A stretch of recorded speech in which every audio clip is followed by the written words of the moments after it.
L'Chaim. On se trouve le Shabbat après Purim. C'est l'occasion de parler d'un sujet qui a été discuté par le rabbi précédent en 1927 en Tavresh Pezaïn, lorsqu'il était en Russie. Il est parti à Moscou, et lorsqu'il y avait plusieurs Bate Midrashot, plusieurs Bate Knessiot là-bas, et il est parti dans le Bate Midrash de Chassidim. Là-bas, c'était le plus grand Bate Midrash.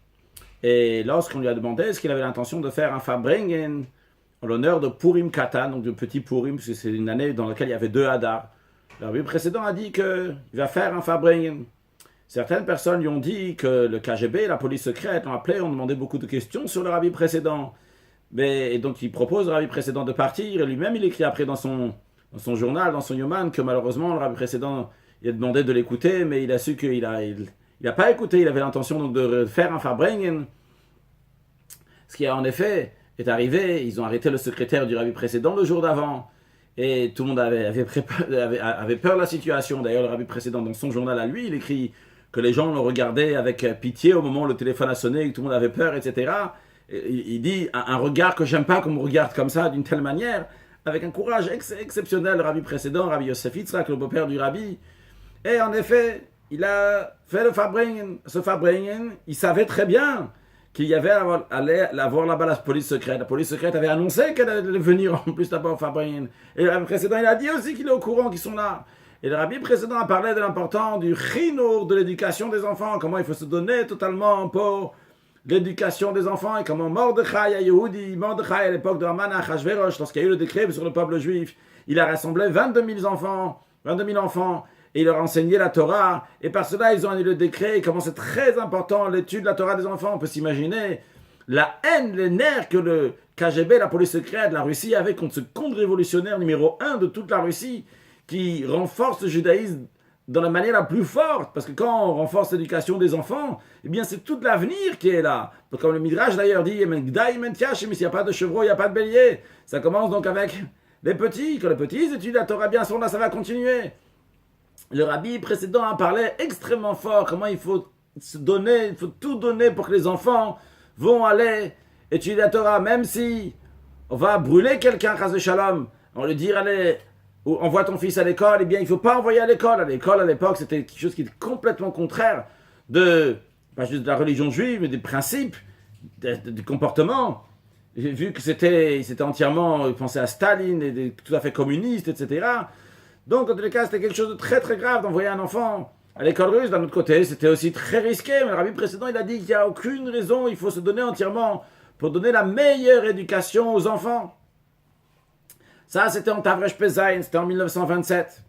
Aujourd'hui, de nos jours, pourquoi on parle de ça?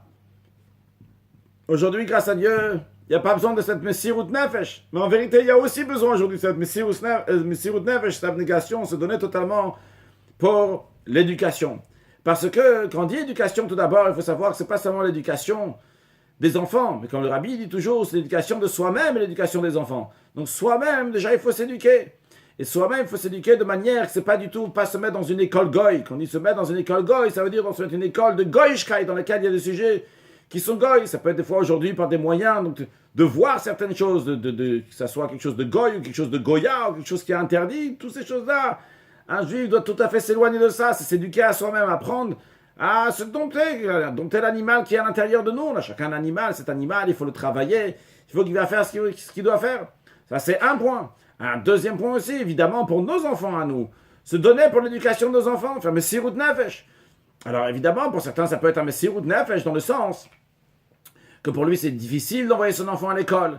C'est difficile d'envoyer son enfant à l'école parce que l'école, elle est loin, ou parce que c'est question aussi de financièrement, ça peut être difficile, bien qu'en général, ça aussi, on peut surmonter à ces épreuves-là. Et sur ça, d'ailleurs, aussi, ils savent que quand c'est... donc c'est un ordre, même quand il y a Chisson Kiss, on va manquer de l'argent, pour ça, il y a un zirou, il y a besoin de plus de zèle. Mais c'est quelque chose donc de base, c'est très important lorsqu'il s'agit des enfants, de se donner totalement, qui vont avoir la meilleure éducation. Le fait de donner l'éducation à l'enfant, ça c'est tout l'avenir de l'enfant qui est entre nos mains. Et comme le rabbi dit souvent, que sur une graine, si on fait la moindre gratinure sur une graine, eh bien ça va avoir une influence sur toute l'arbre qui va pousser. De même si l'arbre il est encore jeune, si on va faire une gratinure sur l'arbre, ça va une influence sur l'arbre qui va pousser. Par contre, une fois que l'arbre il est déjà grand, alors si, on va faire une gratinure dessus, c'est pas si grave que ça, il n'y a pas rien de grave qui va se passer, parce qu'il est déjà grand l'arbre, de la même manière aussi. Lorsqu'il s'agit de quelqu'un qui est adulte, bon, il a fait une bêtise dans sa vie, il a 40 ans, il a déjà passé 40 ans qui était bien, non, il a fait une bêtise, il peut s'arranger. Par contre, lorsque Dieu en préserve, l'enfant il ne reçoit pas l'éducation qu'il faut, il n'a pas l'atmosphère qu'il faut dans la maison, pas l'atmosphère qu'il faut dans l'école, pas l'atmosphère qu'il faut dans la communauté, eh bien à ce moment-là, c'est une gratinure qui est mauvaise pour la graine, pour ce petit arbre, qui risque d'influencer après toute l'arbre négativement. Alors évidemment, on ne parle que positivement, mais quand on donne l'éducation qu'il faut à un enfant, eh bien à ce moment-là, c'est des générations et des générations qui sont là, on ne peut pas s'imaginer. Chacun, c'est sûr qu'il peut raconter plein d'histoires, comment en influençant un enfant à une petite chose, ça a une influence après à vie, des années plus tard, parce que c'était gravé dans l'image de l'enfant. Alors ça, il faut se donner entièrement. Et en plus de ça, aussi pour notre propre bien, tout simplement.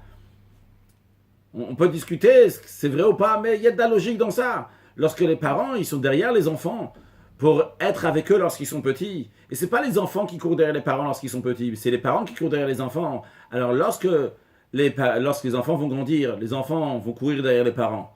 Par contre, lorsque les enfants sont petits et ils courent derrière les parents parce que oui, le papa, il est avec le portable, il est avec il est avec son commerce, il est avec ses affaires, il est avec ses amis, il est avec ses rendez-vous. Et des fois même, c'est avec des sujets de Torah, que ce soit un cours de Torah, soit un farbrenien, que ce soit dans le miftsai, mais il n'est pas là pour l'enfant. L'enfant, il est là, il dit, je veux un papa, je veux une maman, je veux quelqu'un qui est là pour moi.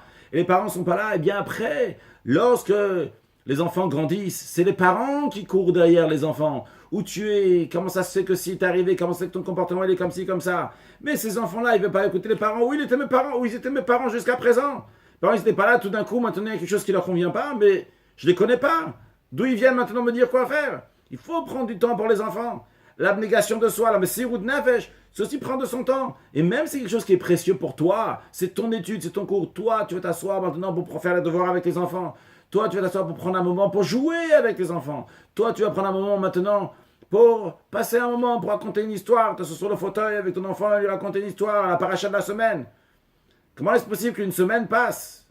Peut-être c'est difficile tous les jours, au moins toute une semaine, que le papa et la maman n'ont pas eu une minute pour donner à chacun des enfants quelques instants d'attention personnelle, de Messirut Nefesh, même si c'était sur le compte de quelque chose d'autre, sur un plaisir personnel, matériel ou spirituel du parent. Il faut se donner totalement pour l'éducation des enfants. Et de la même manière qu'il s'agit donc d'éducation des enfants, on a dit, c'est aussi pour notre éducation à nous. Cette éducation, c'est dompter, s'apprendre à faire les choses comme il faut, et c'est lié l'un à l'autre en vérité. Lorsqu'on s'éduque à soi-même, à son âge, ça a aussi une influence sur l'éducation des enfants.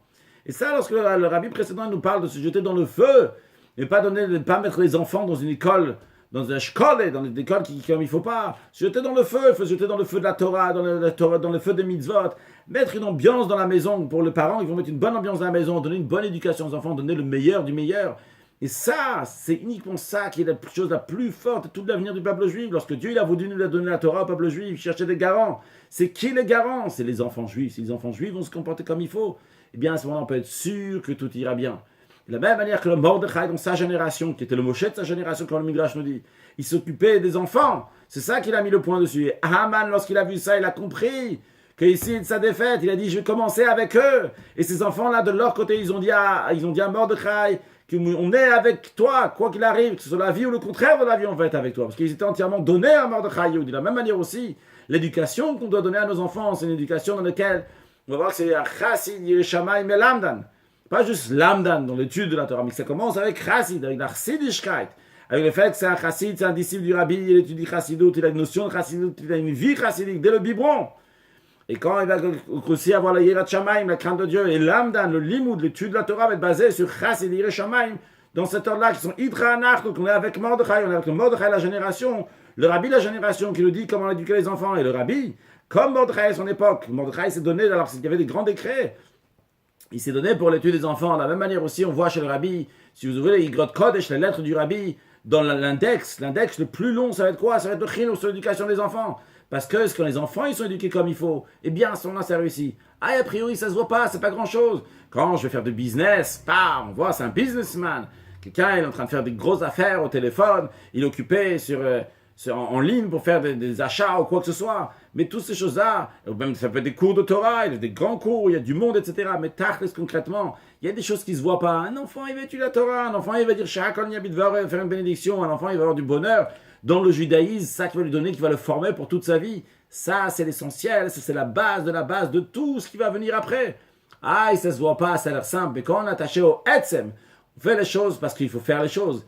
Eh bien, à ce moment-là, on ne regarde pas maintenant, est-ce que c'est rentable, est-ce que c'est pas rentable, est-ce que ça a l'air ou ça n'a pas l'air. Ça, c'est la vérité. Et en vérité, si on réfléchit plus longuement, si c'est la vérité, c'est rentable.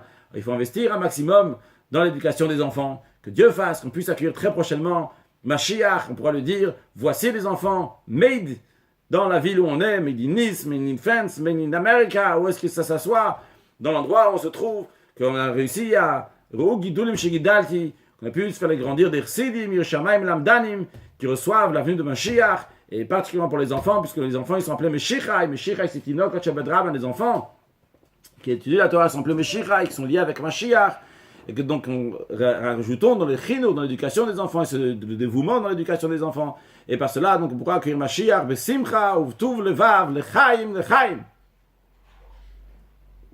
Dieu fasse qu'en derniers instants de l'exil, on a une grande réussite dans l'éducation de nos enfants, Bezrat Hashem, avec largesse d'esprit, avec largesse dans la poche, largesse dans le cœur, et largesse de tout ce qu'il y a besoin, avec une excellente santé, Mashiach now.